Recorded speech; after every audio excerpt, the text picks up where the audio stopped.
ಸತ್ಯವೇದ ಪಠಣ ಕಾರ್ಯಕ್ರಮಕ್ಕೆ ನಿಮ್ಮನ್ನು ಪ್ರೀತಿಯಿಂದ ಸ್ವಾಗತಿಸುತ್ತೇವೆ. ಪ್ರಿಯ ಕೇಳುಗರೆ, ಈ ಕಾರ್ಯಕ್ರಮವು ಸತ್ಯವೇದದಲ್ಲಿ ಇರುವಂತಹ ರಹಸ್ಯಗಳ ವಿವರಣೆಯ ಒಂದು ಕಾರ್ಯಕ್ರಮವಾಗಿದೆ. ಕೇಳಿರಿ, ಆಶೀರ್ವಾದ ಹೊಂದಿಕೊಳ್ಳಿರಿ. ನಿಮಗೆ ಪ್ರಶ್ನೆಗಳಿದ್ದಲ್ಲಿ ನಮ್ಮೊಟ್ಟಿಗೆ ನೀವು ಮಾತನಾಡಬೇಕಾದರೆ ನಮ್ಮ ಮೊಬೈಲ್ ಸಂಖ್ಯೆಯನ್ನು ನೀವು ಬರೆದಿಟ್ಟುಕೊಳ್ಳುವುದಾದರೆ ನಮ್ಮನ್ನು ಸಂಪರ್ಕಿಸಬಹುದು. ನಮ್ಮ ಮೊಬೈಲ್ ಸಂಖ್ಯೆ 9902606453. ದೇವರ ಪರಿಶುದ್ಧಗಳ ನಾಮಕ್ಕೆ ಸ್ತೋತ್ರವಾಗಲಿ. ಬಹಳ ಅಮೂಲ್ಯವಾದಂಥ ಒಂದು ಬಿಡುಗಡೆಯನ್ನು ನಾವು ಪಡೆದುಕೊಳ್ಳತಕ್ಕಂಥ, ದೇವರ ದಯೆಗೆ ಪಾತ್ರರಾಗತಕ್ಕಂಥ ನಮಗೆ ಸಮಯವನ್ನು ಕೊಟ್ಟ ದೇವರ ಮುಂದೆ ಪ್ರಿಯರೇ, ಈ ಒಂದು ಸತ್ಯವೇದದ ಧ್ಯಾನವನ್ನು ನಾವು ಮಾಡೋದಕ್ಕೆ ಹೋಗುವ ಮೊದಲು ನಾವು ಪ್ರಾರ್ಥನೆ ಮಾಡೋಣ. ದೇವರ ಸಹಾಯವನ್ನು ನಾವು ಕೇಳಿಕೊಳ್ಳೋಣ. ಮಹೋನ್ನತನಾದ ನಮ್ಮ ದೇವರೇ, ನಿನ್ನನ್ನು ನಂಬಿ ನಾವು ಬಂದಿದ್ದೇವೆ. ಬೇರೆ ಬೇರೆ ಸ್ಥಳಗಳಿಂದ, ಊರುಗಳಿಂದ, ಕರ್ತನೆ ಪಟ್ಟಣಗಳಿಂದ ನಿನ್ನ ವಾಕ್ಯವನ್ನು ಕೇಳುವುದಕ್ಕೆ ತಮ್ಮನ್ನು ಸಿದ್ಧಪಡಿಸಿಕೊಳ್ಳಿರುವ ಎಲ್ಲರ ಜೀವಿತದಲ್ಲಿ ನಿನ್ನ ಕಾರ್ಯವನ್ನು ನಿನ್ನ ಸಿದ್ಧಿಗೆ ತರಬೇಕು. ಆ ಕಾರ್ಯದ ನಿಮಿತ್ತ ಜನರು ಸತ್ಯಸಂಧನಾದ ನಿನ್ನ ನಾಮವನ್ನು ಮಹಿಮೆ ಪಡಿಸಲಿಕ್ಕಾಗುವಂತೆ ನೀನು ಸಹಾಯ ಮಾಡು. ನೀನು ಒಳ್ಳೆಯ ದೇವರಲ್ಲವೂ, ಅದಕ್ಕಾಗಿ ನಿನಗೆ ಸ್ತೋತ್ರ. ಮಹಿಮೆ ನಾಮಕ್ಕುಂಟಾಗಲಿ. ಕ್ರಿಸ್ತ ಯೇಸುವಿನ ನಾಮದಲ್ಲಿ ಬೇಡಿದೆವೆ ಪ್ರೀತಿಯುಳ್ಳ ತಂದೆಯೇ, ಆಮೆನ್. ದೇವರ ವಾಕ್ಯದ ಕಡೆಗೆ ನಾವು ಹೋಗೋಣ. ಸತ್ಯವೇದದಲ್ಲಿ ಕೀರ್ತನೆಗಳು 147ನೇ ಕೀರ್ತನೆ 11ನೇ ವಚನ. ಕೀರ್ತನೆಗಳು 147 11ನೇ ವಚನ. ಈ ವಚನ ಹೀಗೆ ಹೇಳ್ತದೆ: ಯೆಹೋವನು ಆನಂದಿಸುವುದು ತನ್ನ ಕೃಪೆಯನ್ನು ನಿರೀಕ್ಷಿಸುವ ಭಕ್ತರಲ್ಲೇ ಎಂಬುದಾಗಿ. ನಮಗೆ ಸಾಧಾರಣವಾಗಿ ನಾವು ಈ ಲೋಕದಲ್ಲಿ ಜೀವಿಸುವಾಗ ಮನುಷ್ಯರಾದ ನಮಗೊಂದು ಶಬ್ದ ಯಾವಾಗಲೂ ನಾವು ಬಹಳವಾಗಿ ಹೇಳ್ತೇವೆ, ಮತ್ತೊಬ್ಬರು ಹೇಳಿದ್ದನ್ನು ಕೇಳ್ತೇವೆ, ಅದೆಲ್ಲ ದೇವರ ಕೃಪೆ ಎಂಬುದಾಗಿ. ಆದರೆ ಈ ಕೃಪೆ ಅಂತ ಹೇಳುವಂಥದ್ದು ಬರೀ 2 ಶಬ್ದವಲ್ಲ. ಅದು ಬಹಳ ಸಾಮರ್ಥ್ಯದಿಂದ ಕೂಡಿದಂಥ ಒಂದು ಶಬ್ದವಾಗಿದೆ. ಆ ಕೃಪೆಯನ್ನು ಯಾವನು ಬಯಸುತ್ತಾನೋ ಅವನು ಅದನ್ನು ಅರ್ಥ ಮಾಡಿಕೊಂಡಿದ್ದಾನೆ, ಈ ಕೃಪೆ ಎಷ್ಟು ಶಕ್ತವಾಗಿದೆ ಎಂಬುದಾಗಿ. ಈ ಕೃಪೆ ಏನಾಗಿದೆ? ಇದೊಂದು ದೇವರ ಸ್ವಭಾವವಾಗಿದೆ. ಆ ಕೃಪೆಯನ್ನು ದೇವರು ನಮಗೆ ಏನು ಮಾಡಿದ್ದಾನೆ? ತನ್ನ ಬಳಿಗೆ ಬರಬೇಕೆಂಬುದಾಗಿ ಸರ್ವವನ್ನು ಸೃಷ್ಟಿ ಮಾಡಿ, ಸರ್ವವನ್ನು ತನ್ನ ಮಾತ್ರದಿಂದಲೂ ರೂಪಿಸಿ, ನಮ್ಮನ್ನು ರೂಪಿಸಿ. ಈಗ ದೇವರು ಏನು ಬಯಸುತ್ತಿದ್ದಾನೆಂಬುದಾಗಿ ಹೇಳಿದರೆ, ಹಾಗಾದರೆ ನಮ್ಮನ್ನು ರೂಪಿಸಿದ ದೇವರು ಯಾರಾಗಿದ್ದಾನೆ? ನಾವು ಹೇಗೆ ಆತನ ಭಕ್ತರಾಗಬೇಕಾಗಿದೆ? ಅದರಿಂದ ನಮಗೆ ಏನು ಲಾಭ ಇದೆ ಎಂಬುದಾಗಿ ನಾವು ಅರ್ಥೈಸಿಕೊಳ್ಳುವುದಕ್ಕೆ ಕೃಪೆಯನ್ನು ನಮಗೆ ಒಂದು ವರದಾನವಾಗಿ, ನಾವು ಗಿಫ್ಟ್ ಎಂಬುದಾಗಿ ಹೇಳ್ತೇವೆ, ಒಂದು ಗಿಫ್ಟ್ ಆಗಿ, ಒಂದು ಉಡುಗೊರೆಯಾಗಿ ತನ್ನ ಕೃಪೆಯನ್ನು ಆತನು ನಮಗೆ ಅನುಗ್ರಹಿಸಿಕೊಟ್ಟಿದ್ದಾನೆ. ಅದು ಉಚಿತವಾಗಿ. ಆ ಕೃಪೆಯನ್ನು ನಾವು ದೇವರಿಂದ ಪಡೆದುಕೊಳ್ಳಬೇಕಾದರೆ ನಾವು ಆತನಿಗೆ, ದೇವರೇ ನಾವು ನಿನಗೆ ಇಂಥ ಒಂದು ಉಡುಗೊರೆಯನ್ನು ತರ್ತೇನೆ ಎಂಬುದಾಗಿ ಏನು ಹೇಳುವುದು ಬೇಡ. ಅಥವಾ ಆ ಕೃಪೆಯನ್ನು ನಾನು ಹುಡುಕಿಕೊಂಡು ದೇವರೇ ಇಂಥ ಒಂದು ಸ್ಥಳಕ್ಕೆ ಪ್ರಯಾಣ ಮಾಡುತ್ತೇನೆ ಎಂಬುದಾಗಿ ನಾವು ದೇವರಿಗೆ ಹೇಳುವುದು ಬೇಡ. ನೀವು ಈಗ ದೇವರ ವಾಕ್ಯವನ್ನು ಕೇಳುತ್ತಿರುವಂಥ ಇರುವಂಥ ನಮ್ಮ ಮನೆಗಳಿರಬಹುದು, ನಮ್ಮ ಕೆಲಸದ ಸ್ಥಳಗಳಿರಬಹುದು, ನಮ್ಮ ಪ್ರಯಾಣದಲ್ಲಿ ಒಂದು ವೇಳಿರಬಹುದು, ನಾವು ದೇವರಿಗೆ ಹೀಗೆ ಹೇಳಬೇಕಾಗಿದೆ: ದೇವರೇ, ಆ ಉಚಿತವಾಗಿ ನೀನು ಕೊಡತಕ್ಕಂಥ ವರದಾನ ಎಂಬ ಕೃಪೆ ಇದೆಯಲ್ಲ, ಆ ಕೃಪೆಗೆ ನೀನು ಪಾತ್ರನನ್ನಾಗಿ ಮಾಡೆಂಬುದಾಗಿ. ಆ ದೀನತೆಯ ಒಂದು ಪ್ರಾರ್ಥನೆ ನನ್ನ ಮನಸ್ಸಿನಲ್ಲಿ, ನಾವು ಕೇಳುತ್ತಿರುವ ನಾವೆಲ್ಲರೂ ನಮ್ಮ ಮನಪೂರ್ವಕವಾಗಿ ಆ ಸೃಷ್ಟಿಕರ್ತನ ಬಳಿಯಲ್ಲಿ, ಅಪ್ಪ, ಆ ನಿನ್ನ ಕೃಪೆ ಎಂಬ ವರದಾನ, ಆ ಆಶೀರ್ವಾದ ನನಗೆ ಬೇಕಾಗಿದೆ ಎಂಬುದಾಗಿ ನಾವು ಕೇಳುವಾಗ ಪ್ರಿಯರೇ, ಆತನು ಉಚಿತವಾಗಿ ತನ್ನ ಕೃಪೆಯಿಂದ ನಮ್ಮನ್ನು ತುಂಬಿಸುವವನಾಗಿದ್ದಾನೆ. ಈ ಕೃಪೆಯ ಸಾಮರ್ಥ್ಯ ನಮಗೆ ಮೊದಲು ತಿಳ್ಕೊಳ್ಬೇಕಾಗಿದೆ. ನಾವು ಈ ಕೃಪೆ ಏನಾಗಿದೆ ಎಂಬುದಾಗಿ ಹೇಳಿದರೆ, ಒಬ್ಬ ಮನುಷ್ಯ ಮಾತ್ರದವನು ತನ್ನ ಪಾಪದ ನಿಮಿತ್ತವಾಗಿ, ತನ್ನ ಅಪವಿತ್ರತೆಯ ನಿಮಿತ್ತವಾಗಿ ಪರಿಶುದ್ಧನಾದ ದೇವರ ಸಂಬಂಧವನ್ನು ಕಳ್ಕೊಂಡು ಬಿಟ್ಟ. ಈಗ ಈ ಕೃಪೆ ಆ ಮುರಿದು ಹೋದ ಸಂಬಂಧವನ್ನು ಒಂದು ಸೇರಿಸುವಂಥ ಒಂದು ಸಾಧನವಾಗಿದೆ. ಅದಕ್ಕೆ ನಾನು ಆರಂಭದಲ್ಲಿ ಹೇಳಿದ್ದೇನೆ, ಏನಂತ ಹೇಳಿದರೆ, ದೇವರೇ, ನಿನ್ನ ಬಳಿಗೆ ಈ ವಾಕ್ಯವನ್ನು ಕೇಳುತ್ತಾ ನಾನು ಬಂದಿದ್ದೇನೆ. ಈಗ ನಾನು ಎಂಥವನೆಂದು ನಿನಗೆ ಗೊತ್ತುಂಟು, ಆದರೆ ನನ್ನನ್ನು ತಗ್ಗಿಸಿ ಈ ವಾಕ್ಯದ ಮುಂದೆ ನಿನ್ನ ಕೃಪೆ ನನಗೆ ಆಶೀರ್ವಾದವಾಗಿ ಬೇಕೆಂದು ನಿನ್ನ ಬಳಿಗೆ ಬಂದಿದ್ದೇನೆ ಎಂಬುದಾಗಿ ನಾವು ಕೇಳುವಾಗ ನಾನಾಗಲೇ ಹೇಳಿದೆ, ಅದು ಉಚಿತ. ಅದಕ್ಕೆ ನಾನು ಯಾವುದೇ ಒಂದು ಪೇಮೆಂಟ್ ಕೊಡಬೇಕಾಗಿ ಇಲ್ಲ. ಅದಕ್ಕೆ ನಾನು ಯಾವುದನ್ನು ತೆರ ಮಾಡಬೇಕೆಂಬುದಾಗಿ ಇಲ್ಲ. ಆಮೇಲೆ ಒಂದು ವೇಳೆ ದೇವರ ಮಕ್ಕಳಾಗಿ ನಾವು ಜೀವಿಸುತ್ತಿರುವಂಥ ನಮ್ಮ ಜೀವಿತದ ಇಕ್ಕಟ್ಟಿನಲ್ಲಿ ಆ ಕೃಪೆಯು ಆಶ್ರಯ ಸ್ಥಾನವಾಗಿದೆ ಪ್ರಿಯರೇ. ಈಗ ನಾನು ಉದಾಹರಣೆಯಾಗಿ ಹೇಗೆ ಹೇಳಬೇಕಂತ ಹೇಳಿದರೆ, ಒಂದು ವೇಳೆ ನಾವು ರಸ್ತೆಯಲ್ಲಿ ನಡ್ಕೊಂಡು ಹೋಗ್ತಾ ಇರ್ತೇವೆ, ಒಂದು ದೊಡ್ಡ ತುಂಬ ಬಿಸಿಲು, ಸೆಕೆ ಆಗ್ತದೆ, ಧಗೆ ಆಗ್ತದೆ ನಮಗೆ. ಆಗ ನಾವು ಏನು ಮಾಡ್ತೇವೆ, ಒಂದು ವೇಳೆ ಕೈಯಲ್ಲಿ ಛತ್ರಿ ಇದ್ದರೆ ಆ ಛತ್ರಿಯನ್ನು ಬಿಡಿಸ್ತೇವೆ. ಯಾಕೆ? ಆ ಧಗೆಯಿಂದ ನಮ್ಗೆ ತಪ್ಪಿಸಿಕೊಳ್ಳಲಿಕ್ಕೆ. ಅಥವಾ ಒಂದು ವೇಳೆ ನಮಗೆ ಹೀಗೆ ಅಭ್ಯಾಸ ಇರಬಹುದು, ದೊಡ್ಡ ಒಂದು ಮರದ ಅಡಿಗೆ ನಾವು ಹೋಗ್ತೇವೆ. ಅಥವಾ ಒಂದು ವೇಳೆ ಒಂದು ಕಟ್ಟಡವನ್ನು ನೋಡಿದರೆ ಸ್ವಲ್ಪ ಹೊತ್ತಾದರೂ ವಿಶ್ರಾಂತಿ ಮಾಡಿಕೊಳ್ಳುವುದಕ್ಕೆ ಒಂದು ವೇಳೆ ಹೋಟೆಲಿಗೋ, ಒಂದು ವೇಳೆ ಒಂದು ದೊಡ್ಡ ಕಟ್ಟಡದ ನೆರಳಿನ ಅಡಿಗೋ ನಾವು ಹೋಗುವವರಾಗಿದ್ದೇವೆ. ಯಾಕೆ? ಆ ಧಗೆಯಿಂದ ನಮ್ಗೆ ತಪ್ಪಿಸಿಕೊಳ್ಳುವುದಕ್ಕೆ. ಅಥವಾ ಒಂದು ವೇಳೆ ಮಳೆ ಆಗಿದ್ದಿರಬಹುದು. ನಾವು ಅನೇಕ ಬಾರಿ ನಮಗೆ ಅಭ್ಯಾಸ ಇದೆ, ಕೈಯಲ್ಲಿ ಛತ್ರಿ ಇಲ್ಲದಿದ್ದರೆ ನಾವು ಓಡಿ ಹೋಗಿ ಆಶ್ರಯ ಪಡ್ಕೊಳ್ತೇವೆ. ಯಾಕೆ? ಮಳೆಯಿಂದ ನಾವು ಒದ್ದೆ ಆಗಬಾರ್ದೆಂಬುದಾಗಿ. ಹಾಗೆಯೇ ಈ ಕೃಪೆ ಎಂಬುದು ದೇವರನ್ನು ನಂಬಿದ ಆ ಭಕ್ತನಿಗೆ, ಪರಲೋಕವನ್ನು ಸೃಷ್ಟಿ ಮಾಡಿ ನನ್ನನ್ನು ನಿನ್ನನ್ನು ರೂಪಿಸಿ ನಾನು ನಿಮಗೆ ದೇವರಾಗಿದ್ದೇನೆಂಬುದಾಗಿ ಹೇಳುವಂಥ ಸೃಷ್ಟಿಕರ್ತನಾದ ದೇವರಿಗೆ ಆತನ ಮುಂದೆ ನಾವು ಬಂದು, ಅಪ್ಪ ನಿನ್ನ ಕೃಪೆ ನನಗೆ ಬೇಕಾಗಿದೆ, ನಾನು ಬಳಲಿ ಹೋಗಿದ್ದೇನೆಂಬುದಾಗಿ ಹೇಳುವಂಥ ಆತನ ನಂಬುವಂಥ ಮಕ್ಕಳಿಗೆ ಅದೊಂದು ಆಶ್ರಯ ಸ್ಥಾನವಾಗಿದೆ. ಇನ್ನು ಯಾವುದೇ ವಿಧಗಳಲ್ಲಿ ಸೋತು ಬಲಹೀನತೆಯಿಂದ ಜೀವಿಸುವಂಥ ದೇವರ ಮಕ್ಕಳಿಗೆ ಅದು ಆಧಾರ ಸ್ತಂಭವಾಗಿದೆ. ಈಗ ನಾನು ಸಾಮಾನ್ಯ ಹೀಗೆ ಕೂಡ ಹೇಳ್ತೇನೆ, ಒಂದು ವಯಸ್ಸಾದ ಅಥವಾ ಒಂದು ವೇಳೆ ನಾವೇ ಇರ್ಬೋದು ಪ್ರಿಯರೇ, ನಾವು ಒಂದು ಸ್ಥಳದಲ್ಲಿ ಕುತ್ಕೊಂಡಿರುವಾಗ, ಒಂದು ವೇಳೆ ಕುರ್ಚಿಯಲ್ಲಿ ಕುತ್ಕೊಂಡಿರ್ಬೋದು, ಆ ಒಂದು ಸ್ಥಳದಿಂದ ತುಂಬ ಹೊತ್ತು ಕುತ್ಕೊಂಡು ನಾವು ಎದ್ದು ನಿಲ್ಲುವಾಗ ನಮ್ಮ ಎರಡು ಕೈಗಳನ್ನು ಮತ್ತೊಂದು ಕಡೆಗಳಿಗೆ ನಾವು ಆಧಾರ ಕೊಡ್ತೇವೆ. ಅದು ಒಂದು ವೇಳೆ ಕುರ್ಚಿಯ ಕೈ ಇದ್ದಿರ್ಬೋದು, ನಾವು ಕುಳಿತ ಯಾವುದೇ ಒಂದು ಸ್ಥಳ. ಯಾಕೆ? ಒಂದು ಆಧಾರ ಬೇಕು ನಮಗೆ ಎದ್ದು ನಿಂತುಕೊಳ್ಳಿಕ್ಕೆ. ಕೃಪೆ ಕೂಡ ಹಾಗೆಯೇ ಪ್ರಿಯರೇ. ಬಲಹೀನತೆಯಿಂದಿರುವಂಥ ಆ ದೇವರನ್ನು ನಂಬಿದಂಥ ತನ್ನ ಜನರಿಗೆ ಈ ಕೃಪೆ ಒಂದು ಆಧಾರ ಸ್ತಂಭವಾಗಿದೆ. ಆ ಕೃಪೆಯಿಂದಲೇ ದೇವರು ನನ್ನನ್ನು ನಿನ್ನನ್ನು ಹುಡುಕಿಕೊಂಡು ಬಂದು ಈ ಒಂದು ವಾಕ್ಯವನ್ನು, ಈ ಒಂದು ಸತ್ಯವೇದದ ಉಪದೇಶವನ್ನು ಆತ ನಿನ್ನ ಮುಂದೆ ಮಾತನಾಡುತ್ತಿದ್ದಾನೆ, ಆತನು ಪ್ರೀತಿಯ ನಿಮಿತ್ತವಾಗಿ. ಅದಕ್ಕೆ ನಾವು ಓದಿದಂಥ ವಚನದಲ್ಲಿ ಹೇಳ್ತದೆ, ಯೆಹೋವನು ಆನಂದಿಸುವುದು. ನೋಡಿ, ನಾವು ಯಾವಾಗಲೂ ಆನಂದವನ್ನು ಬಯಸ್ತೇವೆ. ನಾವು ಚೆನ್ನಾಗಿರಬೇಕು, ನಾವು ಆನಂದ ಪಡಬೇಕು, ನಾವು ಸಂತೋಷಿಸಬೇಕು. ಅದಕ್ಕಾಗಿ ಪ್ರಾರ್ಥನೆ ಮಾಡ್ತೇವೆ, ಅದಕ್ಕಾಗಿ ದೇವರ ಬಳಿಗೆ ಬರ್ತೇವೆ, ಅದಕ್ಕಾಗಿ ವಾಕ್ಯ ಓದ್ತೇವೆ, ಅದಕ್ಕಾಗಿ ವಾಕ್ಯ ಕೇಳ್ತೇವೆ. ಯಾಕೆ? ನಮಗಿರುವ ಇಕ್ಕಟ್ಟುಗಳು, ನಮಗಿರುವ ಸಮಸ್ಯೆಗಳಾಗಿರಬಹುದು, ನಾವು ಹಾದು ಹೋಗುವಂಥ ಯಾವುದೇ ಒಂದು ಭೀತಿಯಾಗಿದ್ದಿರಬಹುದು, ಅದರಿಂದ ನಮಗೆ ಬಿಡುಗಡೆ ಹೊಂದಿ ನಾವು ಸಮಾಧಾನವಾಗಿ ನಾವು ಆನಂದ ಭರಿತರಾಗಿರುವುದಕ್ಕಾಗಿ ಪ್ರಯಾಸ ಪಡ್ತೇವೆ. ಅಥವಾ ಒಂದು ವೇಳೆ ನಾವು ಅನೇಕ ಸ್ಥಳಗಳಿಗೆ ಹೋಗಿ ಎಲ್ಲಿಯಪ್ಪ ನಮಗೊಂದು ಸಮಾಧಾನ ಸಿಗ್ತದೆ, ಆನಂದ ಭರಿತರಾಗಿರ್ತೇವೆ ಎಂಬುದಾಗಿ ನಾವು ಬಯಸ್ತೇವೆ. ಆದರೆ ಇಲ್ಲಿ ತದ್ವಿರುದ್ಧವಾದ ಒಂದು ಮಾತು ಕೊಡಲ್ಪಟ್ಟಿದೆ ಪ್ರಿಯರೇ. ಹಾಗಾದರೆ ನಮ್ಮ ದೇವರು ನಮ್ಮನ್ನು ಎಷ್ಟು ಪ್ರೀತಿಸುವವನಾಗಿದ್ದಾನೆ, ಎಷ್ಟರ ಮಟ್ಟಿಗೆ ತನ್ನ ಉದಾರವಾದಂಥ ಕೃಪೆಯಿಂದ ನಮ್ಮನ್ನು ತುಂಬಿಸುವವನಾಗಿದ್ದಾನೆಂಬುದಾಗಿ ವಾಕ್ಯವನ್ನು ಕೇಳುತ್ತಿರುವ ನಾನು ನೀನು ಸ್ವಲ್ಪ ಹೊತ್ತು ಮೌನವಾಗಿ ಅದನ್ನು ಆಲೋಚಿಸಬೇಕಾಗಿದೆ. ದೇವರು ಯಾವುದರಲ್ಲಿ ಆನಂದಿಸ್ತಾನಂತೆ? ನಾನು ಆಗ ಹೇಳಿದೆ, ನಾವು ಯಾವ ಯಾವ ವಿಷಯಗಳನ್ನು ಎದುರು ನೋಡ್ತಿದ್ದೇವೆ ಆನಂದಗೊಳ್ಳುವುದಕ್ಕಾಗಿ, ಸಂತೋಷಿಸುವುದಕ್ಕಾಗಿ.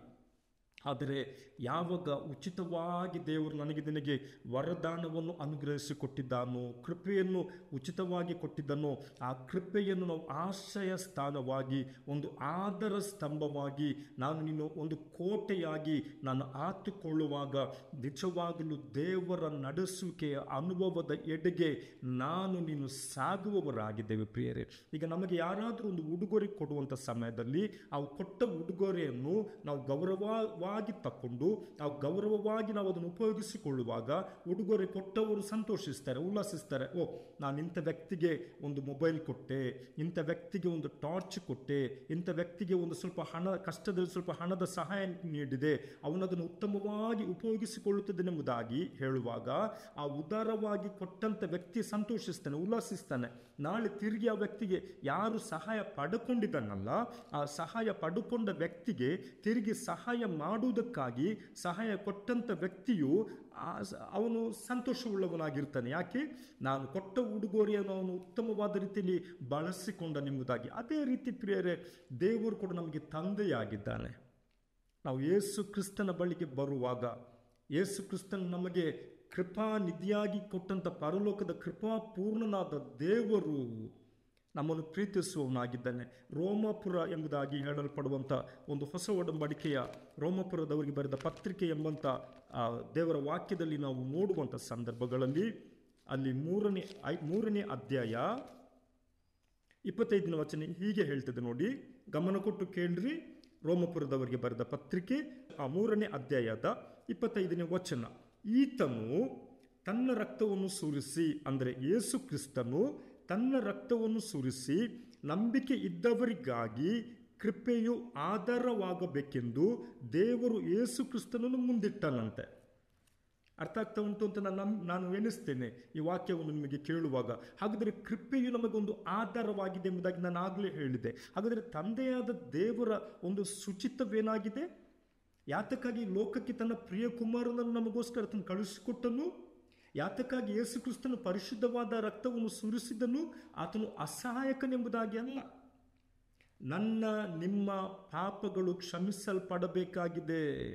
ಅದಕ್ಕಾಗಿ ಕೃಪೆಯ ನಿಮಿತ್ತವಾಗಿ ತನ್ನ ಪ್ರಿಯ ಕುಮಾರನನ್ನು ನನಗಾಗಿ ನಿಮಗಾಗಿ ಆತನು ಅನುಗ್ರಹಿಸಿಕೊಟ್ಟನು. ಕೃಪೆಯು ಸತ್ಯವು ಯೇಸು ಕ್ರಿಸ್ತನಿಂದ ನಮಗೆ ದೊರಕಿತೆಂಬುದಾಗಿ ದೇವರ ವಾಕ್ಯ ಹೇಳ್ತದೆ. ಪ್ರಿಯರೇ, ವಾಕ್ಯವನ್ನು ಕೇಳುತ್ತಿರುವ ನಾವೊಂದು ಸಾರಿ ನಾವು ಆಲೋಚನೆ ಮಾಡಿಕೊಳ್ಳೋಣ. ಯಾತಕ್ಕಾಗಿ ವಾಕ್ಯವನ್ನು ಕೇಳುತ್ತಿದ್ದೇವೆ? ಒಂದು ವಾಡಿಕೆಯಾಗಿ ಕೇಳ್ತಾ ಇದ್ದೇವೆಯಾ, ಅಥವಾ ಒಂದು ಸಾಂಪ್ರದಾಯಿಕವಾಗಿ ಕೇಳ್ತಿದ್ದೇವೆಯಾ, ಅಥವಾ ಕೇಳುವುದರಿಂದ ಏನೋ ಒಂದು ರೂಢಿ ಎಂಬುದಾಗಿ ಕೇಳುತ್ತಿದ್ದೇವೆಯಾ? ಇದರಿಂದ ಯಾವ ಲಾಭ ಇಲ್ಲ. ನಾವು ದೇವರ ಜನರಾಗಿ, ಅದರಲ್ಲಿ ಮುಖ್ಯವಾದ ಸಂಗತಿ ನಾವು ಓದಿದೆವು ಭಕ್ತರ ಕುರಿತಾಗಿ. ಏನು ಪ್ರಿಯರೇ, ಭಕ್ತ ಎಂಬುದಾಗಿ ಹೇಳುವಾಗ ನಾವು ಭಕ್ತಿ ಎಂಬುದಾಗಿ ಹೇಳ್ತೇವೆ. ಏನು ಅದಕ್ಕೆ ಏನಾದರೂ ಬೇರೆ ಏನಾದರೂ ಪದವಿ ಪಡ್ಕೊಳ್ಬೇಕಾ ಭಕ್ತನಾಗುವುದಕ್ಕೆ? ಏನೂ ಇಲ್ಲ. ಕೃಪೆಯನ್ನು ಉಚಿತವಾಗಿ ನನಗೆ ನಿನಗೆ ಕೊಟ್ಟಂಥ ನಮ್ಮ ದೇವರ ಮುಂದೆ ನಮ್ಮನ್ನು ನಾವು ತಗ್ಗಿಸಿಕೊಂಡು ಆತನು ಯಾರಾಗಿದ್ದನೆಂಬುದಾಗಿ ನಾವು ಅರಿತುಕೊಂಡು ಆತನನ್ನು ಸನ್ಮಾನಿಸಿ ಗೌರವಿಸುವಂಥದ್ದೇ, ಆತನ ಆಜ್ಞೆಗಳಿಗೆ ನಾವು ಬದ್ಧರಾಗುವಂಥದ್ದೇ ಭಕ್ತಿಯಾಗಿದೆ. ಭಕ್ತಿ ಅಂದರೆ ಬೇರೆ ದೇವರಿಗೋಸ್ಕರ ನಾವೇನು ಮಾಡಲಿಕ್ಕಿಲ್ಲ. ಆತನ ಕೃಪೆಯಿಂದ ಉಚಿತವಾಗಿ ತನ್ನ ಪ್ರಿಯ ಕುಮಾರನನ್ನು ನಮಗೆ ಆ ಕೃಪೆಯನ್ನು ಆಧಾರವಾಗಿ ಕೊಟ್ಟು ತನ್ನ ಪ್ರಿಯ ಕುಮಾರನನ್ನೇ ಕೊಟ್ಟನೆಂಬುದಾಗಿ ನಾವೀಗ ರೋಮಪುರ 3:25ನೇ ವಚನದಲ್ಲಿ ನಾವು ಓದಿದ್ದೇವೆ. ನೀವು ಮತ್ತೆ ಬೇಕಾದರೆ ಓದಿರಿ, ಆ ಅಧ್ಯಾಯವನ್ನು ಓದುವಾಗ ನಿಮಗೆ ಅರ್ಥ ಆಗ್ತದೆ. ಅದಕ್ಕಾಗಿ ನಾವು ಅರ್ಥ ಮಾಡ್ಕೊಳ್ಬೇಕಾಗಿದೆ. ಅದಕ್ಕೆ ದೇವರ ವಾಕ್ಯ ಹೇಳ್ತದೆ, ಯೇಸು ಕ್ರಿಸ್ತನಿ ಲೋಕಕ್ಕೆ ಕೃಪೆಯ ಜತೆಯಲ್ಲೇ ಕೃಪಾನಿಧಿಯಾಗಿಯೇ ಕೃಪೆಯಿಂದಲೇ ನನಗೆ ನಿನಗೆ ರಕ್ಷಣೆಯನ್ನು ಕೊಡುವುದಕ್ಕೆ. ಯಾವ ರಕ್ಷಣೆ? ಈ ಶರೀರಕ್ಕೆ ಬೇಕಾದ ರಕ್ಷಣೆಯಲ್ಲ, ಆತ್ಮ ರಕ್ಷಣೆ ಕೊಡುವುದಕ್ಕಾಗಿ, ಪಾಪ ರಹಿತರನ್ನಾಗಿ ನಮ್ಮನ್ನು ಮಾಡುವುದಕ್ಕಾಗಿ ಕೃಪೆಯೊಂದಿಗೆ ಆತನು ಬಂದನು. ಅದಕ್ಕೆ ನಾನು ಆರಂಭದಲ್ಲಿ ಹೇಳಿದೆ, ದೇವರೇ ನಿನ್ನ ಕೃಪೆಯಿಂದ ನನ್ನನ್ನು ತುಂಬಿಸೆಂಬುದಾಗಿ ನಾವು ಕೇಳೋಣ. ಅದು ನನಗೆ ಆಧಾರವಾಗಿರಲೆಂಬುದಾಗಿ ಕೇಳೋಣ. ನಾನು ನೀನು ಪ್ರಾರ್ಥನೆ ಮಾಡಬೇಕಿದ್ದರೂ ನಿನಗೆ ಕೃಪೆ ಬೇಕಾಗಿದೆ. ನಾನು ನೀನು ಪ್ರಾರ್ಥನೆಗೆ ಸದುತ್ತರವನ್ನು ಪಡೆದುಕೊಳ್ಳಬೇಕಾದರೂ ನಿನಗೆ ಕೃಪೆ ಬೇಕಾಗಿದೆ. ಅನೇಕರು ಹೀಗೆ ಹೇಳ್ತಾರೆ, ಬ್ರದರ್ ನೀವು ಮಾಡಿದ ಪ್ರಾರ್ಥನೆಗಾಗಿ ದೇವರಿಗೆ ಸ್ತೋತ್ರವಾಗಲಿ, ನಿಮಗೆ ಥ್ಯಾಂಕ್ಸ್, ದೇವರು ಅದ್ಭುತ ಮಾಡಿದನೆಂಬುದಾಗಿ. ಆಗ ನಾನು ಹೇಳ್ತೇನೆ, ನಮ್ಮ ಪ್ರಾರ್ಥನೆ ಮುಖ್ಯವಲ್ಲ, ನನಗೆ ನಿನಗೆ ತೋರಿಸಿದ ದೇವರ ಕೃಪೆ ಮುಖ್ಯ ಎಂಬುದಾಗಿ. ಪ್ರಿಯರೇ, ಕೃಪೆ ಅಷ್ಟೊಂದು ಅಮೂಲ್ಯವಾದದ್ದಾಗಿದೆ, ಕೃಪೆ ಅಷ್ಟೊಂದು ಅಭಾರಿಯಾದದ್ದಾಗಿದೆ, ಕೃಪೆ ಅಷ್ಟೊಂದು ಸಾಮರ್ಥ್ಯದಿಂದ ಕೂಡಿದಂಥದ್ದಾಗಿದೆ. ಅದನ್ನು ನಾವು ಆತುಕೊಳ್ಳಬೇಕಾಗಿದೆ. ನಮ್ಮ ಜೀವಿತದಲ್ಲಿ ಒಂದು ಭದ್ರ ಕೋಟೆಯೊಪಾದಿಯಲ್ಲಿ ನಾವು ಅದನ್ನು ನಮ್ಮ ಜೀವಿತದಲ್ಲಿ ಅಳವಡಿಸಿಕೊಳ್ಳಬೇಕಾಗಿದೆ. ಪ್ರಿಯರೇ, ಆಗ ದೇವರು ನಿನ್ನ ವಿಷಯದಲ್ಲಿ ಆತನು ಆನಂದಿಸುವವನಾಗಿದ್ದಾನೆ. ಆನಂದಿಸುವವನೆಂಬುದಾಗಿ ಅಂದರೆ ಮುಂದೆ ನಿನಗೆ ಏನು ಬೇಕಾಗಿದೆ ಅಲ್ಲ ಅದನ್ನು ಕೊಡುವುದಕ್ಕೆ ಇಷ್ಟವುಳ್ಳವನಾಗಿದ್ದಾನೆ. ಯಾಕೆ? ಆತನು ಉಚಿತವಾಗಿ ಕೊಟ್ಟಂಥ ಕೃಪೆಯನ್ನು ನಾವು ಆತುಕೊಂಡು ಆ ಕೃಪೆಯಿಂದಲೇ ನಮ್ಮನ್ನು ತಗ್ಗಿಸಿಕೊಂಡು ನಾವು ಜೀವಿಸುವವರಾಗಿದ್ದೇವೆ. ನಾವು ಓದಿದೆವು, ಆತನು ಯೇಸು ಕ್ರಿಸ್ತನು ತನ್ನ ಪರಿಶುದ್ಧ ರಕ್ತವನ್ನು ಸುರಿಸಿ ನಂಬಿಕೆ ಇದ್ದವರಿಗಾಗಿ ಕೃಪೆಯನ್ನು ಆಧಾರವಾಗಿ ಕೊಟ್ಟನಂತೆ. ಏನು ನಂಬಿಕೆ? ಯೇಸು ಕ್ರಿಸ್ತನು ನನ್ನ ಪಾಪವನ್ನು ಕ್ಷಮಿಸುವುದಕ್ಕಾಗಿ ಆತನು ತನ್ನ ಪರಿಶುದ್ಧವಾದ ರಕ್ತವನ್ನು ಸುರಿಸಿದನು, ಉಚಿತವಾಗಿ ಸುರಿಸಿದನು. ಈಗ ನನ್ನ ಪಾಪ ಕ್ಷಮೆಗಾಗಿ, ನನ್ನ ಶಾಪ ನೀಗಿ ಹೋಗುವುದಕ್ಕಾಗಿ, ದರಿದ್ರ ತೊಲಗಿ ಹೋಗುವುದಕ್ಕಾಗಿ ಯೇಸು ಕ್ರಿಸ್ತನಿಗೆ ನಾನೇನು ಕೊಡುವುದು ಬೇಡ. ಕೃಪೆ ಉಚಿತವಾಗಿ ಬಂದಿದೆ. ಯೇಸುವೆ, ನಿನ್ನ ಕೃಪೆಯನ್ನು ನನ್ನನ್ನು ತುಂಬಿಸು, ನನ್ನ ಪಾಪವನ್ನು ಕ್ಷಮಿಸು, ನನಗಾಗಿ ನಿನ್ನ ಪರಿಶುದ್ಧ ರಕ್ತವನ್ನು ಸುರಿಸಿದೆ ಎಂಬುದಾಗಿ ನಾನಿನ್ನ ನಂಬುತ್ತೇನೆ. ಯೇಸುವೆ, ನನ್ನ ಶಾಪಗಳನ್ನು, ರೋಗ ವ್ಯಾಧಿಗಳನ್ನು ತೆಗೆದು ಹಾಕುವುದಕ್ಕಾಗಿ ನೀನು ಬಂದಿದೆ ಎಂಬುದಾಗಿ ನಾನು ನಂಬುತ್ತೇನೆ ಯೇಸುವೆ ಎಂಬುದಾಗಿ ನಾವು ಒಪ್ಪಿಕೊಳ್ಳಬೇಕಾಗಿದೆ. ಪ್ರಿಯರೇ, ಅದಕ್ಕೆ ಕೃಪೆ ನಮಗೆ ಆಧಾರವಾಗಿದೆ. ಕೃಪೆಯನ್ನು ಆತುಕೊಳ್ಬೇಕಾಗಿದೆ. ಕೃಪೆ ಎಂಬುದಾಗಿ ಬರೀ ಎರಡು ಶಬ್ದ ಅಲ್ಲ, ಅನೇಕರ ಹೆಸರು ಕೃಪೆ ಎಂಬುದಾಗಿದೆ. ಅನೇಕ ಮನೆಗಳಿಗೆ ನಾವು ಹೆಸರು ಕೊಡ್ತೇವೆ. ಬಹಳ ಅಮೂಲ್ಯವಾದ ಶಬ್ದವಾಗಿದೆ ಪ್ರಿಯರೇ. ಅದರಿಂದ ಕೃಪೆಯನ್ನು ಆತುಕೊಳ್ಳೋಣ. ದೇವರೇ, ಕೃಪೆಯಿಂದ ತುಂಬಿಸೆಂದು ಕೇಳೋಣ. ಅಪ್ಪ ಯೇಸುವೆ, ನಿನ್ನ ಕೃಪೆ ನನಗೆ ಬೇಕು. ಆ ಪರಿಶುದ್ಧ ರಕ್ತದಿಂದ ನನ್ನನ್ನು ತೊಳೆದು ಶುದ್ಧಿ ಮಾಡು. ನಾನು ನಿನ್ನವನಾಗಬೇಕು, ನಾನು ನಿನ್ನ ನಂಬುವವನಾಗಬೇಕು, ನಿನ್ನನ್ನು ಆರಾಧಿಸುವವನಾಗಬೇಕೆಂಬುದಾಗಿ ನಾವು ಹೇಳೋಣ. ಆಗ ಆ ಕೃಪೆಯ ನಿಮಿತ್ತವಾಗಿ ನಮ್ಮ ಜೀವಿತದಲ್ಲಿ ನಾವೆಲ್ಲ ಕಾರ್ಯಗಳನ್ನು ನಾವು ಬಹಳ ಸಮಾಧಾನವಾದ ರೀತಿಯಲ್ಲಿ ಕರ್ತನಿಂದ ಹೊಂದಬೇಕಾಗಿದೆ ಪ್ರಿಯರೇ. ಯಾವುದು ಸುಲಭವಾಗಿ ಸಿಕ್ಕುವುದಿಲ್ಲ. ಇವತ್ತು ಅಂಗಡಿಗೆ ಹೋಗಿ ನಾವು ಏನನ್ನಾದರೂ ತೆಗೆದುಕೊಳ್ಳಬೇಕಾದ್ರೆ ಕಡಿಮೆ ಬೆಲೆ ಯಾವುದಕ್ಕೂ ಇಲ್ಲ, ಎಲ್ಲ ಬೆಲೆಯುಳ್ಳದ್ದೇ. ಆದರೆ ಕೃಪೆ, ನಾನು ನಿನ್ನ ಕರ್ತನ ಮುಂದೆ ತಗ್ಗಿಸಿಕೊಂಡ್ರೆ ಸಾಕು. ಅದೇ ನಾವು ಓದಿದಂಥ ಕೀರ್ತನೆಯ ಭಾಗದಲ್ಲಿ 94ನೇ ಕೀರ್ತನೆ ನಾವು ಸ್ವಲ್ಪ ತೆಗೆದು ನೋಡುವುದಾದರೆ, ಕೀರ್ತನೆಗಳು 94:18ನೇ ವಚನ, ಅಲ್ಲಿ ಭಕ್ತನು ಹೀಗೆ ಹೇಳ್ತಿದ್ದಾನೆ: ಯೆಹೋವನೇ, ನನ್ನ ಕಾಲು ಜಾರಿತೆಂದು ಅಂದಾಗಲೇ ನಿನ್ನ ಕೃಪೆಯು ನನಗೆ ಆಧಾರವಾಯಿತು. ನನ್ನ ಸಾಮರ್ಥ್ಯ ಅಲ್ಲ, ನನ್ನ ಐಶ್ವರ್ಯವಲ್ಲ, ನನ್ನ ವಿದ್ಯೆ ಬುದ್ಧಿ ಅಲ್ಲ, ಅಥವಾ ನನಗಿರುವಂಥ ಯಾವುದೇ ತಲಾಂತುಗಳಲ್ಲ, ಅಥವಾ ನನಗಿರುವಂಥ ಸಹಾಯಕರಿಂದಲ್ಲ. ಆತನು ಹೇಳ್ತಿದ್ದಾನೆ, ನಿನ್ನ ಕೃಪೆಯಿಂದಲೇ. ಇಲ್ಲವಾಗದೆ ಹೋಗುತ್ತಿರುತ್ತಿದ್ದರೆ ನಾನೇನಾಗಿ ಹೋಗಿರುತ್ತಿದ್ದೇನೋ, ನಾನು ಬಿದ್ದು ನಷ್ಟವಾಗಿ ಹೋಗುತ್ತಿದ್ದೇನೋ. ಅದರಿಂದ ಭಕ್ತನು ಹೇಳ್ತಿದ್ದಾನೆ, ಅಯ್ಯ ನನ್ನ ದೇವರೇ, ನನ್ನ ಕರ್ತನೇ, ಅಪ್ಪ, ನನ್ನ ಕಾಲು ಜಾರಿ ನಾನು ಬಿದ್ದು ಹೋಗಿ ನಷ್ಟವಾಗಿ ಹೋಗಬೇಕಾಗಿತ್ತು. ಆದರೆ ಆ ಸಮಯದಲ್ಲಿ ನಿನ್ನ ಕೃಪೆಯನ್ನು ನಾನು ಆಧಾರಪಡಿಸಿಕೊಂಡೆನು. ಅಷ್ಟು ಬಲವುಳ್ಳದಾಗಿದೆ ಪ್ರಿಯ ಕೃಪೆ. ನಾನು ಆಗಲೇ ಹೇಳಿದೆ, ಒಂದು ವೇಳೆ ಯೇಸು ಸ್ವಾಮಿಯನ್ನು ನಂಬಿ ಜೀವಿಸುವ ವಿಶ್ವಾಸಿಗಳೆಂದು ಹೇಳಲ್ಪಡುವ ನಿನ್ನ ಜೀವಿತದಲ್ಲಿ ನಿನಗೆ ಇರತಕ್ಕಂಥ ಒಂದು ಅಮೂಲ್ಯವಾದ ಒಂದು ವರದಾನ ಯಾವುದೆಂಬುದಾಗಿ ಹೇಳಿದರೆ ಅದು ಕೃಪೆ. ನಾವು ಅದನ್ನು ಆಧಾರವನ್ನಾಗಿ ಮಾಡಿಕೊಳ್ಳಬೇಕು. ನಾವೆಲ್ಲರೂ ಬಲಹೀನರು. ನಾನು ಯಾವಾಗಲೂ ಹೇಳ್ತೀನಿ, ದೇವರೇ, ನಾನು ಪ್ರಾರ್ಥನೆ ಮಾಡಬೇಕಾದ್ರೂ ನಿನ್ನ ಕೃಪೆ ನನಗೆ ಬೇಕು. ನಾನು ಒಂದು ವಾಕ್ಯ ಸಾರಬೇಕಾದ್ರೂ ನಿನ್ನ ಕೃಪೆ ನನಗೆ ಬೇಕು. ನಾನು ಒಂದು ತುತ್ತು ಅನ್ನ ತಿನ್ನಬೇಕಾದ್ರೂ ನಿನ್ನ ಕೃಪೆ ನನಗೆ ಬೇಕು. ನಾನು ಕುಟುಂಬವಾಗಿ ಸಂತೋಷ ಪಡಬೇಕಿದ್ರೂ ನಿನ್ನ ಕೃಪೆ ನನಗೆ ಬೇಕು. ಕೃಪೆ ಅದು ಕಣ್ಣಿಗೆ ಕಾಣುವಂಥದ್ದಲ್ಲ ಪ್ರಿಯರೇ, ಅದು ಪರಲೋಕದಿಂದ ಕೊಡಲ್ಪಟ್ಟ ಆಶೀರ್ವಾದವಾಗಿದೆ, ಅದು ವರದಾನವಾಗಿದೆ. ಅಂಥ ಕರ್ತನನ್ನು ನಾವು ಪ್ರೀತಿಸುವವರಾಗುವಾಗ, ಅಂಥ ಕರ್ತನನ್ನು ನಾವು ನಂಬುವವರಾಗುವಾಗ, ಯೇಸುವೇ ಎಂಬುದಾಗಿ ನಾವು ಕರೆಯುವಾಗ, ನಮ್ಮನ್ನು ಆತನು ತನ್ನ ಕೃಪೆಯಿಂದ ತುಂಬಿಸಿ ತನ್ನ ಮಹಿಮೆಯನ್ನು ನಿನಗೆ ಆತನು ತೋರಿಸುವಂಥ ಕರ್ತನಾಗಿದ್ದಾನೆ ಪ್ರಿಯರೇ. ಅದರಿಂದ ಈ ವಾಕ್ಯವನ್ನು ಕೇಳುತ್ತಿರುವಂಥ ಪ್ರಿಯ ಜನರೇ, ಪ್ರಿಯ ಸಹೋದರ ಸಹೋದರಿಯರೇ, ನಾವೊಂದು ಸಂಗತಿಯನ್ನು ಅರ್ಥ ಮಾಡಿಕೊಳ್ಳಬೇಕಾಗಿದೆ. ಹಾಗಾದರೆ ದೇವರ ಕೃಪೆ ಅಂದರೆ ಏನೆಂಬುದಾಗಿ ನಾವು ತಿಳಿದುಕೊಳ್ಳಬೇಕಾಗಿದೆ. ಯಾವ ಇಕ್ಕಟ್ಟಿನಲ್ಲಿ ನಾವು ಹಾದು ಹೋಗುತ್ತಿದ್ದೇವೆ, ಯಾವ ಕಷ್ಟದಲ್ಲಿ ನಾವು ಹಾದು ಹೋಗುತ್ತಿದ್ದೇವೆ. ಹೌದು, ನಾವು ಯೇಸು ಸ್ವಾಮಿಯನ್ನು ನಂಬಿದ್ದೇವೆ, ನಾವು ಇವತ್ತು ವಿಶ್ವಾಸಿಗಳೆಂಬುದಾಗಿ ಹೇಳಲ್ಪಡುವವರಾಗಿದ್ದೇವೆ, ಅಥವಾ ಒಂದು ವೇಳೆ ಇಂಥ ಸಭೆಗಳಿಗೆ ನಾವು ಹೋಗುತ್ತಿದ್ದೇವೆ, ಅಥವಾ ಬೇರೆ ಯಾವುದೇ ಒಂದು ಸ್ಥಿತಿಗತಿಗಳಲ್ಲಿ ಹಾದು ಹೋಗುವ ಮಕ್ಕಳು ಜನರು ನಾವಾಗಿದ್ದಿರಬಹುದು ಪ್ರಿಯರೇ. ಇಕ್ಕಟ್ಟಿನಲ್ಲಿ ಕೃಪೆಯನ್ನು ನಾವು ಆತುಕೊಳ್ಳಬೇಕು. ಹೇಗೆ ಆತುಕೊಳ್ಳಬೇಕು? ಸ್ವಾಮಿ, ಈ ಇಕ್ಕಟ್ಟಿನಲ್ಲಿ ನಾನು ಬಿಡುಗಡೆ ಹೊಂದಿಕೊಳ್ಳಬೇಕಾದರೆ, ಕರ್ತನೇ ನನ್ನ ದೇವರೇ, ನನಗೆ ನಿನ್ನ ಕೃಪೆಯು ಆಶ್ರಯ ಸ್ಥಾನ ಆಗಬೇಕೆಂಬುದಾಗಿ ನಾವು ಅದನ್ನು ಆಶ್ರಯ ಸ್ಥಾನವನ್ನಾಗಿ ಮಾಡಿಕೊಳ್ಳುವಾಗ ನಿಜವಾಗಲೂ ನಾವು ಸಂರಕ್ಷಿಸಲ್ಪಟ್ಟ ದೇವಜನರಾಗಿ ಜೀವಿಸ್ತೇವೆ. ನಾವು ದೇವರ ವಾಕ್ಯದ ಕಡೆಗೆ ಗಮನ ಕೊಡುವವರಾಗುತ್ತೇವೆ. ಅದಕ್ಕಾಗಿ ನಾವೇನು ಮಾಡಬೇಕಾಗಿದೆ? ವಾಕ್ಯವನ್ನು ಕೇಳುವಂಥ ಮೊದಲು ಕೂಡ ನಾವು ಹೇಳಬೇಕು, ದೇವರೇ, ಇಂಥ ಒಂದು ಸಮಯದಲ್ಲಿ ನಾನು ನಿನ್ನ ವಾಕ್ಯವನ್ನು ಕೇಳುವುದಕ್ಕೆ ಹೋಗುತ್ತಿದ್ದೇನೆ, ಆ ಕೃಪೆಗಾಗಿ ನನಗೆ ಸ್ತೋತ್ರ. ಈಗ ನಿನ್ನ ವಾಕ್ಯವನ್ನು ಅರ್ಥೈಸತಕ್ಕಂಥ ಕೃಪೆ ನನಗೆ ಕೊಡು. ಈಗ ಅರ್ಥೈಸಿದ ನಿನ್ನ ವಾಕ್ಯವು ನನ್ನ ಜೀವಿತದಲ್ಲಿ ಕಾರ್ಯ ಮಾಡಲಿಕ್ಕಾಗುವಂತೆ ಕೃಪೆ ನನಗೆ ಕೊಡು. ಈಗ ಆ ಕಾರ್ಯ ಮಾಡುವಂಥ ಕೃಪೆಯು ನನ್ನ ಜೀವಿತದಲ್ಲಿ ನೀನು ಮಾಡಿದ ಮಹತ್ತರ ಕಾರ್ಯ ಕುರಿತಾಗಿ ನಾನು ಸಾಕ್ಷಿ ಹೇಳಲಿಕ್ಕಾಗುವಂತೆ ನಿನ್ನ ಕೃಪೆಯಿಂದ ನನ್ನನ್ನು ತುಂಬಿಸು. ಪ್ರೇರಿ, ಕೃಪೆಯು ಬಹಳ ಅಮೂಲ್ಯವಾದದ್ದಾಗಿದೆ. ಅದರಿಂದ ಕೃಪೆಯನ್ನು ನಾವು ಬಿಟ್ಟು ಬಿಡುವುದು ಬೇಡ. ತಂದೆಯಾದ ದೇವರು ತನ್ನ ಮಗನಾದ ಕ್ರಿಸ್ತ ಯೇಸುವಿನಲ್ಲಿ ನಮಗೆ ಆ ಕೃಪೆಯನ್ನು ಆಶೀರ್ವಾದವಾಗಿ ಕೊಟ್ಟನು, ನಿಧಿಯನ್ನಾಗಿ ಕೊಟ್ಟನು.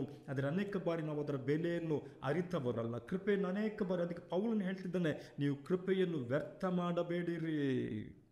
ನಾವು ಅದನ್ನು ವ್ಯರ್ಥ ಮಾಡುವುದಾದರೆ ನಾವು ಯಾವ ಲಾಭವನ್ನು ಪಡೆದುಕೊಳ್ಳುವುದಕ್ಕೆ ಸಾಧ್ಯವಿಲ್ಲ. ಅದೇ ಲೋಕದಲ್ಲಿ ನಮಗೆ ಎಲ್ಲೋ ಹೋಗಿ ಯಾವುದೇ ಒಂದು ಸ್ಥಳಗಳಲ್ಲಿ ದುಡ್ಡು ಕೊಟ್ಟು ಸಿಗುವಂಥದ್ದಲ್ಲ, ಅಥವಾ ನಾವು ಕೊಡುವಂಥ ಯಾವುದೇ ದಾನದ ನಿಮಿತ್ತ ನಮಗೆ ಕೃಪೆಯು ಅನುಗ್ರಹವಾಗುವಂಥದ್ದಲ್ಲ. ನಾನಾಗಲೇ ಹೇಳಿದ್ದೇನೆ, ಅದು ಸರ್ವ ಸೃಷ್ಟಿಗೆ ಮೂಲ ಕರ್ತನಾದ ಕ್ರಿಸ್ತ ಯೇಸುವಿನಿಂದಲೇ ನನಗೆ ನಿನಗೆ ಕೃಪೆಯು ಅನುಗ್ರಹಿಸಲ್ಪಟ್ಟಿದೆ ಪ್ರಿಯರೇ. ಅದಕ್ಕೆ ನಾವು ಆರಂಭದಲ್ಲಿ ಓದಿದೆ, ದೇವರು ನಮ್ಮನ್ನು ಕರೆದಂಥ ಕರ್ತನು ಇವತ್ತು ತನ್ನ ವಾಕ್ಯದ ಮೂಲಕ ನನ್ನೊಂದಿಗೆ ನಿನ್ನೊಂದಿಗೆ ಮಾತನಾಡುವಂಥ ಕರ್ತನು ನನ್ನ ನಿನ್ನ ಕುರಿತಾಗಿ ಆತನು ಒಳ್ಳೆಯದನ್ನು ಮಾಡಬೇಕಾದರೆ, ಆತನು ನನಗೆ ಬಿಡುಗಡೆಯನ್ನು ಕೊಡಬೇಕಾದರೆ, ನಾನು ಆತನಲ್ಲಿ ಇದ್ದುಕೊಂಡು ಒಂದು ಹೊಸ ಕಾರ್ಯಗಳನ್ನು ಕಾಣಬೇಕಾದರೆ ದೇವರ ವಾಕ್ಯ ಹೇಳ್ತದೆ ನಾವು ಕೃಪೆಯನ್ನು ಆತುಕೊಳ್ಳಬೇಕೆಂಬುದಾಗಿ. ಆತನು ಆನಂದಿಸುವುದು ತನ್ನ ಕೃಪೆಯನ್ನು ನಿರೀಕ್ಷಿಸುವ, ಅಂದರೆ ಎದುರು ನೋಡುವ ಭಕ್ತರಲ್ಲಿ ಎಂಬುದಾಗಿ ದೇವರ ವಾಕ್ಯದಲ್ಲಿ ನಾವು ನೋಡುವವರಾಗಿದ್ದೇವೆ. ನಾವು ಕೃಪೆಗೆ ಎಷ್ಟು ಬೆಲೆ ಕೊಡುವವರಾಗಿದ್ದೇವೆ, ನಾವು ಕೃಪೆಯ ಕುರಿತಾಗಿ ಎಷ್ಟು ತಿಳ್ಕೊಂಡವರಾಗಿದ್ದೇವೆ. ಪ್ರಿಯರೇ, ನಾವು ಕರ್ತನಲ್ಲಿ ಕೇಳೋಣ, ಅಪ್ಪ ನಿನ್ನ ಕೃಪೆ ನನಗೆ ಬೇಕಾಗಿದೆಯಲ್ಲ. ಇವತ್ತು ಕೃಪೆಯ ನಿಮಿತ್ತ ನಾ ಕೇಳಿದಲ್ಪಟ್ಟೆನಲ್ಲ. ಅಂದರೆ ನಿರೀಕ್ಷಿಸುವವರು, ಅಂದರೆ ಎದುರು ನೋಡುವವರು. ಈ ನಿರೀಕ್ಷಿಸುವುದೆಂಬುದಾಗಿ ಹೇಳಿದರೆ ಏನೋ ಒಂದು ನಡೀಲಿಕ್ಕೆ ಹೋಗ್ತದೆ ಎಂಬುದಾಗಿ. ಅದರಿಂದ ಕೃಪೆಯನ್ನು ಆತುಕೊಳ್ಳೋಣ, ದೇವಜನರಾಗಿ ಜೀವಿಸೋಣ.